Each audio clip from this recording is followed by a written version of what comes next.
We wonder how and whether the impending global recession is affecting the wealthy people who are spending like it's 1999 around the world.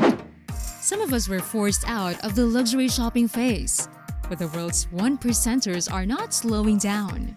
We're interested in many things, starting with how precisely luxury shoppers are still purchasing.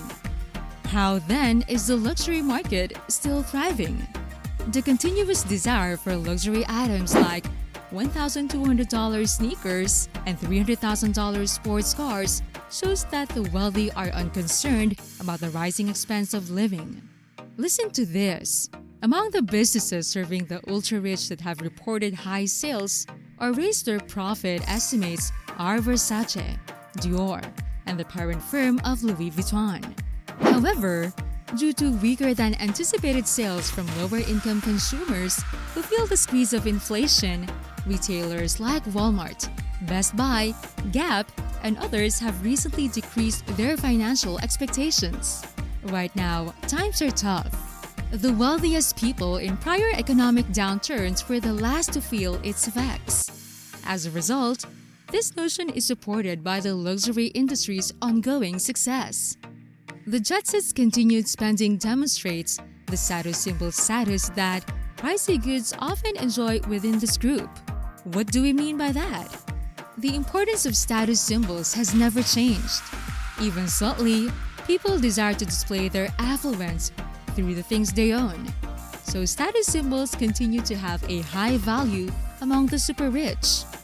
For instance, a purse from the same brand would cost $2,370, while a pair of Louis Vuitton sneakers would cost $1,230. Despite the outrageous price increases, the wealthy don't consider the price tags when they view these goods.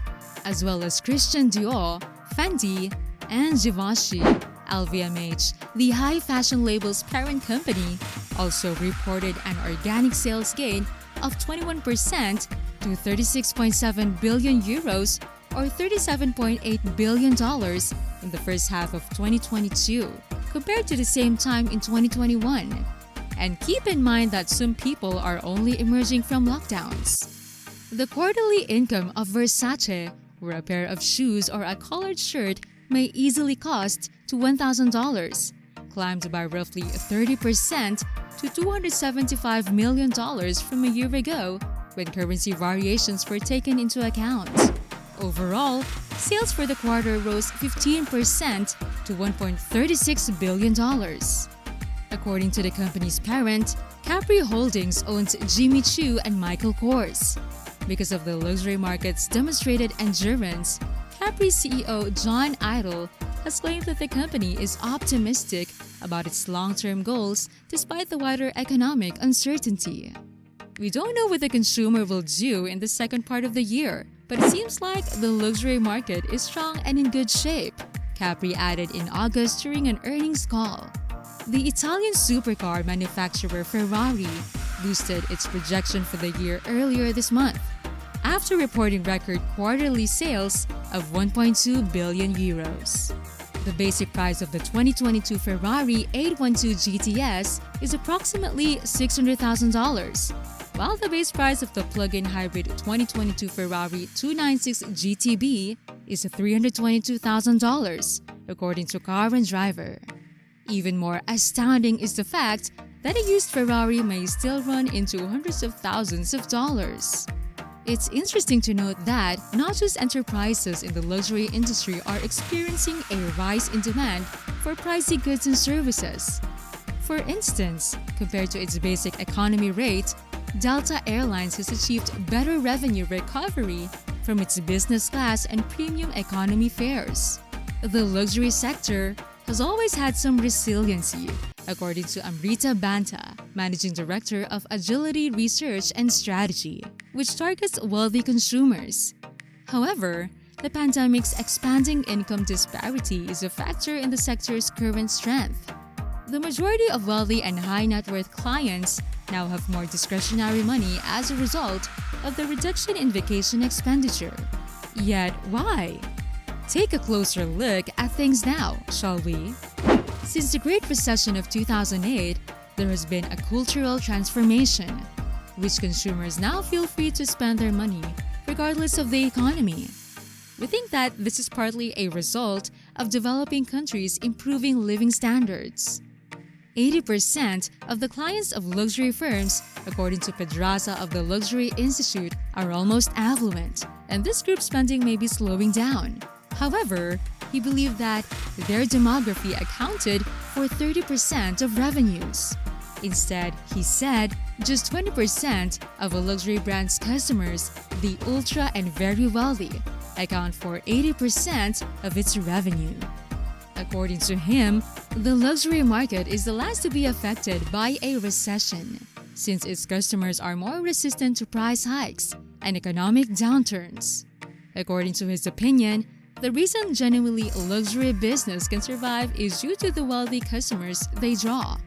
Unfortunately, we must conclude that while the luxury market is extremely resilient, it is not immune. However, more has been occurring globally.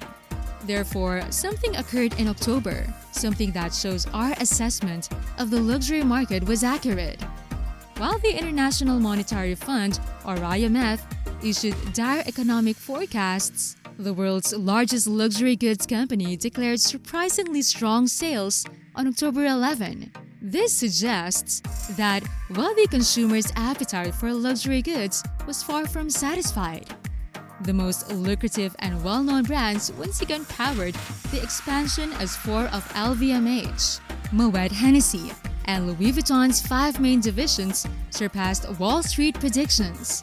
Names like Christian Dior are included in this category, where the cost of a single suit may soar to incredible heights. In a conference call with analysts, CFO Jean-Jacques Guioni was questioned about the disparity between the strength of the luxury industry and the weakness in the overall economy, such as sharply rising interest rates, pervasive inflation, and an impending recession. Guioni said, "Luxury is not a stand-in for the overall economy. We ultimately sell to wealthy individuals who exhibit conduct that is not entirely consistent with economics." You heard that right? Not always related to economics. Consumers become more cost-cautious at grocery stores as a result of inflation. Price hikes do not, however, automatically lower demand at Louis Vuitton.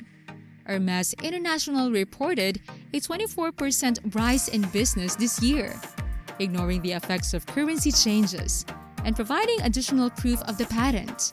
The firm now has the confidence to suggest price rises of up to 10% for the upcoming year after raising prices by an average of 4% already. Now, before we get deeper, please give a thumbs up if you're enjoying this video so far. Plus, stay tuned until the very end to find out if are luxury consumers still buying despite price hikes and looming recession? The exponential rise in world income helps to explain the surge in demand for expensive goods. The greatest rate in more than a decade, 10.6%, was seen in global financial wealth growth in 2018, according to a Boston Consulting Group research released in June. This is equivalent to $26 trillion more in wealth. After more than 2 years of closures, virus tests, and vaccine checks, among other reasons, COVID-related restrictions have been lifted in the majority of areas. As customers tell themselves, "I'm mortal and life is short," there has been a lot of vengeance buying, says Gashusha Kretz, Associate Professor of Marketing at HEC Paris. As a result, our opening statement involves spending money carelessly. The concept was inspired by Prince's Party, which, like its 1999 song, is meant to be a joyful celebration of life.